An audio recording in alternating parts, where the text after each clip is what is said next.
I've been here for 20 years, and in that 20 years, a lot has changed. Although we were serving women well, we wanted to reach more women and increase our effectiveness. So we researched some programs that other pregnancy centers were using. We found out about this program called Focus. Is instead of trying to meet all of the women's needs in one appointment, they focus in on the questions and the problems that she's facing right now. She wants to know, am I pregnant? How far along am I?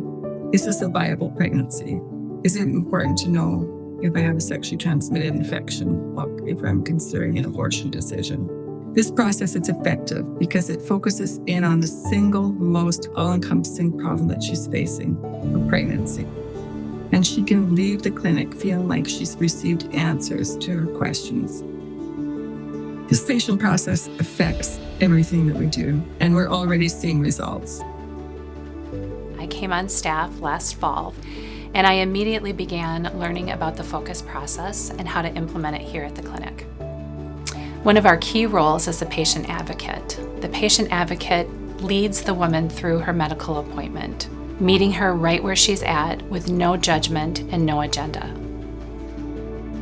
Through a series of questions that the advocate asks the patient, we get a glimpse of her emotional health, her finances, her support system, and her abortion vulnerability risk.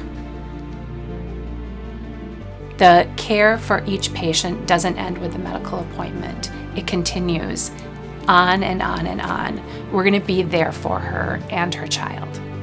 And we have data, we collect data from the process, so we see more lives are being saved.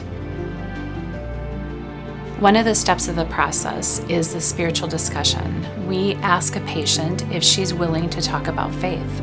Oftentimes, more times than I was expecting, the patient says yes. I was meeting with a patient, it was during the spiritual discussion, and she broke down and she started talking about her father and how he had sexually abused her for 10 years as a young child. And I could see the trauma that she had experienced. And she said, my child has to have a better father than I had. And she just said, I can't have this child. He or she won't have a father.